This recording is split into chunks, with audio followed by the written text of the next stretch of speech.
श्री अम्मा यांगरयप्पन, जिनको हम जानते हैं श्रीदेवी मैम के नाम से, इंडिया की पहली फीमेल सुपरस्टार कही जाने वाली थी श्रीदेवी मैम। श्रीदेवी मैम ने तमिल, तेलुगु, कन्नड़, मलयालम, हिंदी हर लैंग्वेज में बहुत सारी सुपरहिट फिल्म्स दी है। मतलब ऐसा मान लो जहां कदम रखा ना वहां सक्सेस मिले। अवार्ड जितने की गिनने में घंटों लग जाएंगे भाई। 1963 में जन्म हुआ था मैम का और 1967 में डेब्यू किया। श्रीदेवी मैम ने सिर्फ 4 साल की उम्र में काम करना स्टार्ट कर दिया था एंड 54 ईयर्स तक भाई सब इंडस्ट्री में राज किया रानी बनकर।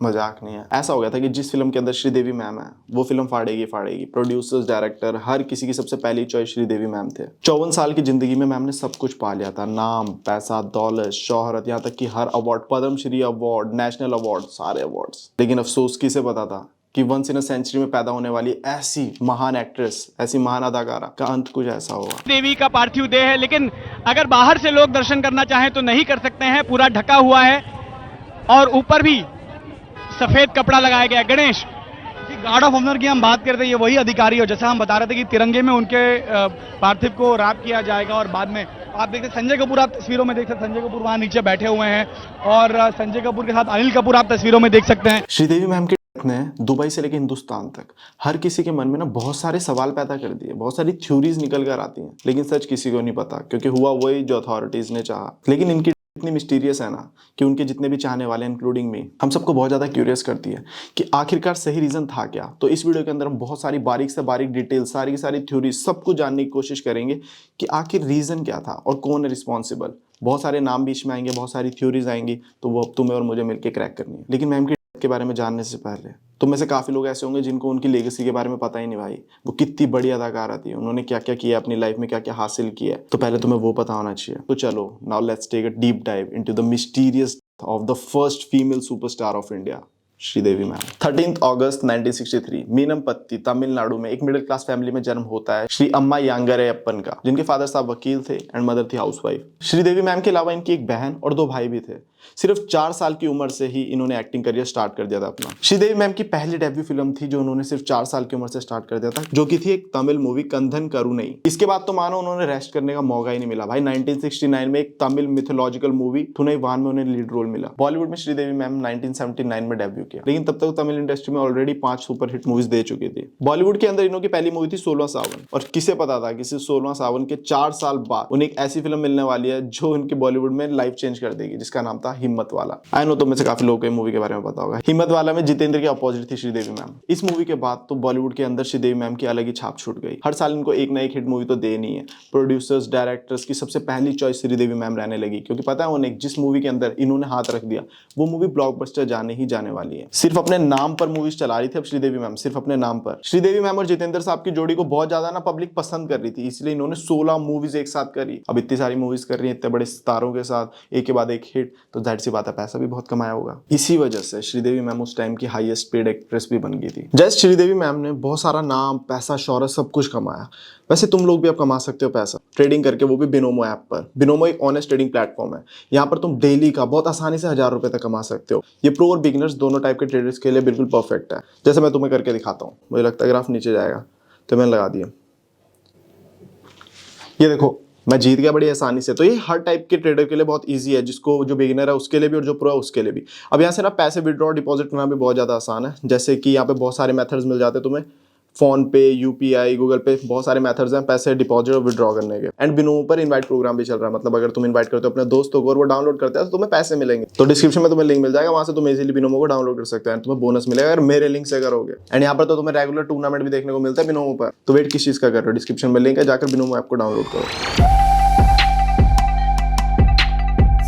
1984 में श्रीदेवी मैम का करियर इस टाइम पर पूरा पीक पे चल रहा था, लेकिन अब इन्हें प्यार हो जाता है मिथुन चक्रवर्ती साहब से। जाग उठा इंसान के सेट पर दोनों के बीच में काफी नजदीकें आ जाती हैं एंड दोनों को एक दूसरे से प्यार हो जाता है। लेकिन मिथुन साहब की यहाँ पर ऑलरेडी शादी हो चुकी थी, लेकिन फिर भी श्रीदेवी मैम अपने आप को कंट्रोल नहीं कर पाई। दोनों के बीच में प्यार मोहब्बत हुई और क्लोजनेस बहुत ज्यादा बढ़ गई। उस टाइम पर एक थ्योरी ऐसी भी निकल कर आई थी कि लोगों का ये मानना है कि श्रीदेवी मैम और मिथुन साहब ने कोर्ट मैरिज कर लिया ऑलरेडी। लेकिन जब सारे के सारे न्यूज वाले, रिपोर्टर्स इन दोनों से सवाल करते थे, तब ये ऑब्वियस सी बातें नकार देते थे कि नहीं भाई ऐसा कुछ नहीं है। जो अखबारों में अफवाहें होती हैं उसका क्या कहेंगे आप? कुछ सच है, कुछ कुछ गलत है, कुछ सही भी हैं। And I think most what you call the married bachelor.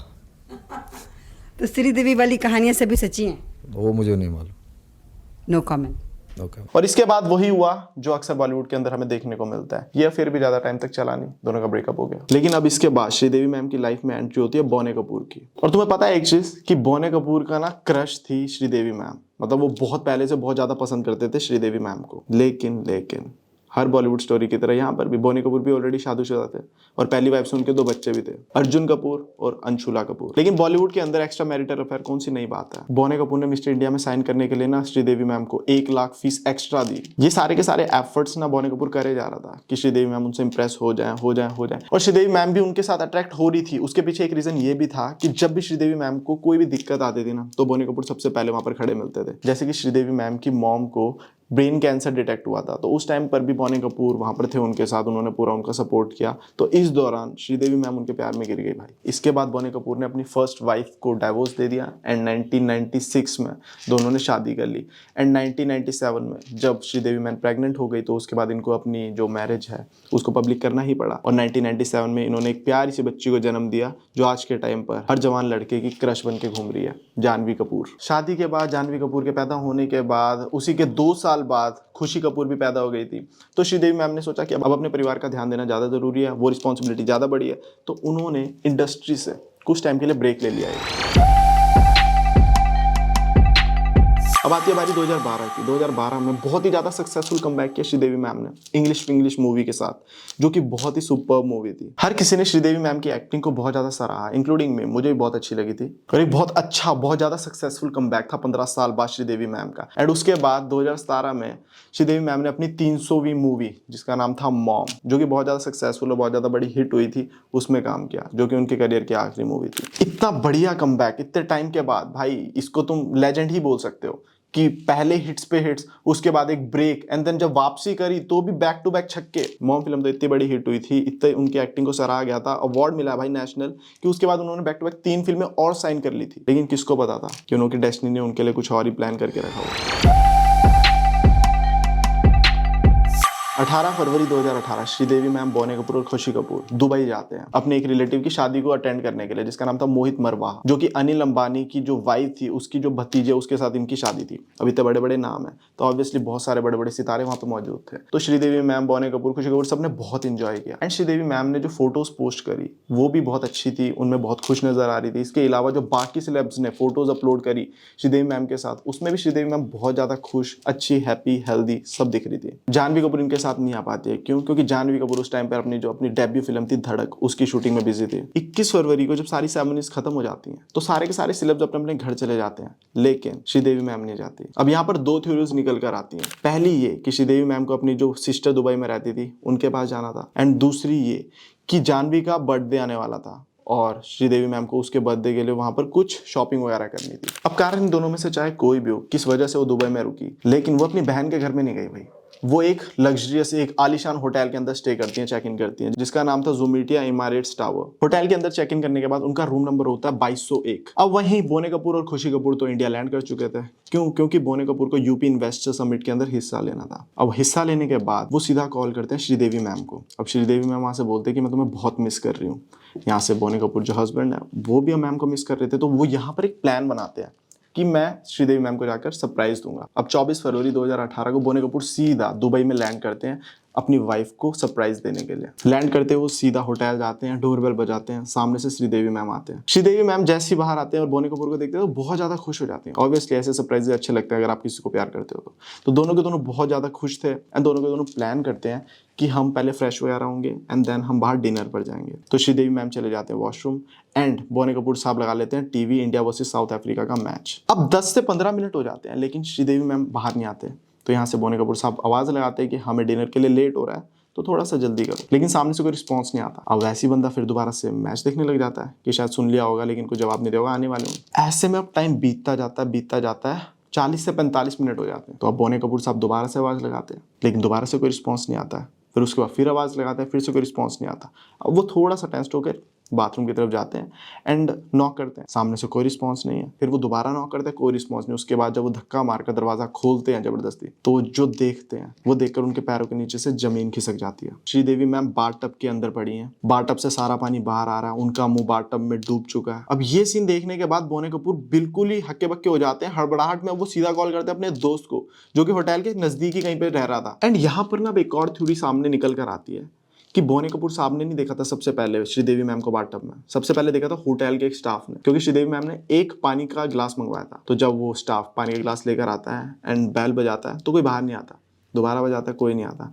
And then ऐसे में वो वरी होके मैनेजर को बुलाता है एंड देन मैनेजर जो है वो अपनी मास्टर की से दरवाजा अनलॉक करता है एंड अंदर आता है। एंड ऐसे में उनकी नजर पड़ती है बाथटब में, जहां पर श्रीदेवी मैम को वो होटल स्टाफ सबसे पहले देखता है। लेकिन अचंभे वाली बात यहाँ पर एक और ये भी आती है कि पुलिस ने पूछताछ ही नहीं करी, इस बात को ऐसे लेट गो कर दिया, कोई बड़ी बात नहीं थी उनके लिए, स्टाफ के साथ कोई बातचीत नहीं, कुछ नहीं। मतलब पुलिस ने बिल्कुल ही खास ध्यान ही नहीं दिया इस बात के ऊपर, जैसे कि इग्नोर कर रही हो। खैर ये थी दूसरी थ्योरी। लेकिन एक और थ्योरी यहाँ पर निकल कर ये आती है कि जो बाथटब था उसकी गहराई थी 1 फीट, उसकी जो लेंथ थी वो थी 5'1" और श्रीदेवी मैम की जो हाइट है वो थी 5'7" के लगभग। तो उतने छोटे बाथटब के अंदर एक 5'7" की महिला को अपने आप ऐसे डूबना, मतलब कोई सेंस नहीं बनता। तो एक थ्योरी ये है कि ऐसे इतने छोटे बाथटब के अंदर तो किसी को जबरदस्ती ही पानी के अंदर डुबाया जा सकता है। बहुत सारे सवाल पैदा होते हैं मन के अंदर, ये सारे के सारे बिल्कुल जेन्युइन, इन सब चीजों को इग्नोर किया गया है, इनके ऊपर कोई कार्रवाई भी नहीं हुई है। तो इसीलिए जितने भी फैंस थे श्रीदेवी मैम के, उनके मन में आज भी ये चीज खड़कती है कि नहीं भाई, जो वर्डिक्ट मिला है ना वो सही नहीं कि डूबने की वजह से मौत हुई है ना। बहुत सारी चीजें जिनके ऊपर पर्दा डाला गया, क्योंकि बहुत बड़े लेवल पर बहुत बड़े बड़े लोग इसमें शामिल हो सकते हैं। एक थ्योरी ये भी निकल कर आई थी कि शॉपिंग करने के लिए रुकी थी ना श्रीदेवी मैम, जानवी का बर्थडे आ रहा था, तो वो तो 48 घंटे तक अपने रूम से होटल से बाहर ही नहीं निकली, वो तो रूम के अंदर ही थी, तो क्यों नहीं गई भाई वो शॉपिंग करना? तो इसके पीछे का क्या रीजन है? बहुत सारी थ्योरीज हैं। खैर हम आते हैं बोनी कपूर वाले स्टोरी पर। जब बोनी कपूर साहब का दोस्त आ जाता है तब वो होटल के जो मेडिकल टीम है उनको बुलाते हैं एंड सबसे पहले जब डॉक्टर्स आते हैं और वो देखते हैं श्रीदेवी मैम को, तो सबसे पहले वो देखते ही बता देते हैं कि भैया अब she is no more. And जो का रीजन वो बताते हैं कार्डियक अरेस्ट। ये खबर सबसे पहले ना ट्वीट कर जो बोनी कपूर के भाई हैं संजय कपूर, वो सबको बताते हैं कि अब श्रीदेवी मैम हम सबके बीच में नहीं रही है। एंड जो पुलिस है वो पोस्टमार्टम के लिए जब डॉक्टर्स के पास भेजती है अब बॉडी को, तो रीजन कुछ और ही निकल कर आता है। डॉक्टर्स का ये कहना था कि उनकी जो हुई है वो डूबने के कारण हुई है एंड उनकी बॉडी में बहुत ज्यादा अल्कोहल भी मिला है। स्टाफ का डॉक्टर बता रहा है कार्डियक अरेस्ट, पुलिस ने पोस्टमार्टम के लिए आगे भेजी तो डॉक्टर बता रहे डूबने की वजह से हुई है और अल्कोहल मिली उनकी बॉडी में से बहुत ज्यादा। हालांकि ये वाली स्टेटमेंट सुनने के बाद, ये वाला पोस्टमार्टम की जो रिपोर्ट आई है सुनने के बाद, जो श्रीदेवी मैम के घर वाले थे, चाहने वाले थे, सबका ये कहना था कि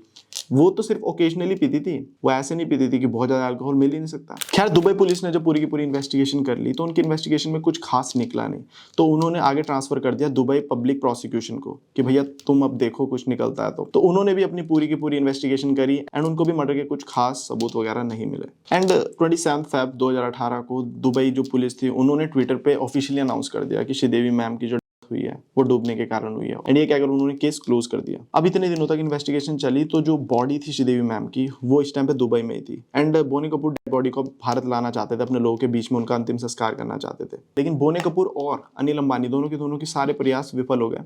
उन्होंने जितने भी एफर्ट्स लगाए कि बॉडी जैसे तैसे आ जाए भारत, नहीं ला पा रहे थे वो। लेकिन ऐसे में सोर्सेज की मदद के थ्रू एक ऐसे बंदे के साथ उनकी बातचीत होती है जो उनकी हेल्प करता है इस चीज में, क्योंकि उसका काम होता है ये, जिसका नाम था अशरफ और उसका काम यही सब चीजों का था, तो वो हेल्प कर देता है इनकी। एंड 28 फरवरी 2018 को अगले ही दिन बॉडी आ जाती है भारत एंड ऐसे श्रीदेवी मैम का जो अंतिम संस्कार है उनके जानने वाले, उनके प्यार करने वाले लोगों की मौजूदगी में हो जाता है। लेकिन जो फैंस हैं, हम लोगों का आज भी यही मानना है, हम लोग खुश ही नहीं उस वर्डिक्ट से कि उनकी मृत्यु है वो ड्रॉनिंग की वजह से हुई हो ना, डूबने की वजह से हो ही नहीं सकती। जितनी भी थ्योरीज निकल कर आ रही हैं, जैसे मैंने तुम्हारे साथ शेयर करी, बहुत सारे रीजंस हैं जिसकी वजह से साफ दिखता है कि इट्स अ प्लान, क्योंकि बहुत सारे सवाल हैं जिनके जवाब नहीं मिले, जिसकी वजह से फैंस तो बोलेंगे ना भाई कि उनके जवाब कहाँ है भाई।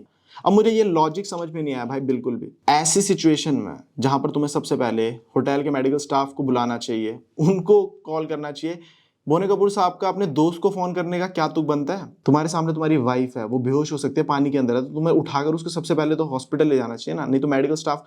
दोस्त को फोन करने का मुझे बिल्कुल तुक समझ में नहीं आया यहाँ पर। एंड दोस्त को आने में कम से कम 10, 15, 20 मिनट, 25 मिनट तो लगे होंगे ना, तो उतनी देर क्या कर रहे थे बोनी साहब? उतनी देर वो बस ऐसे निहार रहे थे क्या बॉडी को? बट वही है ना, जो लोग ऊपर इन्वॉल्व हैं वही कर सकते हैं, जो भी कर सकते हैं उन्हों के हाथ में है सब कुछ। फैंस के हजारों सवाल थे, हमारे हजारों सवाल थे, लेकिन जवाब देने के लिए बोनी कपूर ने तो वैसे अब साइड कर दिया, उन्होंने तो सीधे मुंह मोड़ लिया। बोनी कपूर साहब तो साइड ही हो गए ना, मुझे नहीं पता। खैर ऐसे हम सब ने अपनी बहुत बड़ी सेलिब्रिटी को खो दिया और ऐसे अंत हुआ इंडिया की फर्स्ट फीमेल सुपरस्टार की जिंदगी।